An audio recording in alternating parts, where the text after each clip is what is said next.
Hey, welcome, Kevin, Fred. and Fred, .com. and that's .com. Right there. Actually, that is really smart. .com.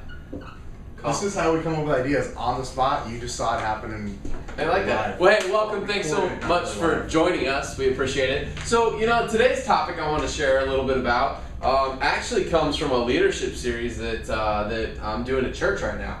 And we talked this past Sunday, it just kind of reminded me, we talked about what a leader needs from an assistant. And it sounds kind of like a silly topic, but as we were talking around that, it was amazing how much that topic applied towards business.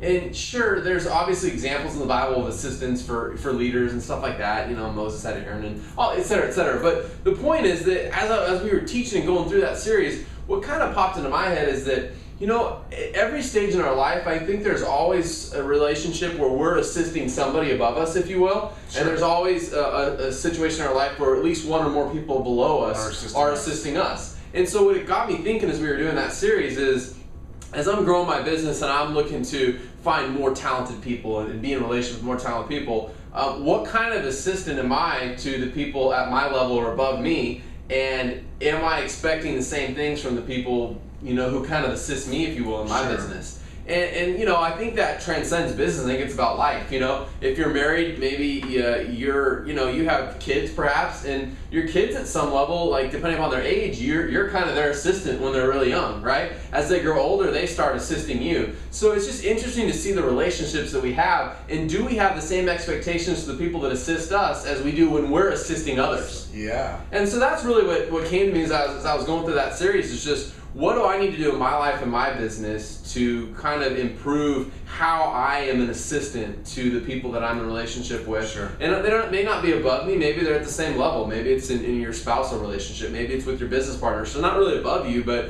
what am I doing to assist Kevin, for example? Do I expect Kevin to do different things to me as a business partner than I'm willing to do for him? Right. And that's kind of just the concept that came to me, is like, wow, it's interesting how sometimes we can get so stuck in our perspective and our spot that all we think about is the people that report or work for us, but we don't actually think about how we're serving or assisting others. Who are we reporting to? Yeah. Like what are our responsibilities?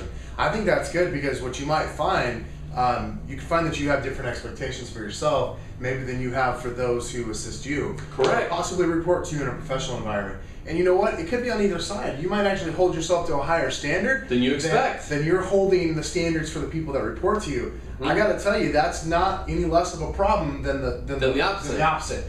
Because if you are expecting high things from those who assist or report to you, yet you're not doing the same for who you report to or who you assist, that's also just every bit as unequal, and something that you gotta get that check. Well, the funny thing about leadership is that when you teach stuff, even when you teach a series about what a leader needs from an assistant, it always goes back to you as the leader. How are you showing up? Leadership always starts with the person. It always comes back to us. It always comes back to me. And so that was really my aha moment, if you will, that I had this past weekend, and just wanted to share it on here. And I hope that for someone out there, that makes an impact in what you're doing today or this week or next week in your business or in your life. And hopefully that impacts you in a positive way. Yeah, hopefully see you next week at Mega Camp. If not, we'll catch you another time. Yeah, thanks for joining Kevin and Fred. .com. See you later.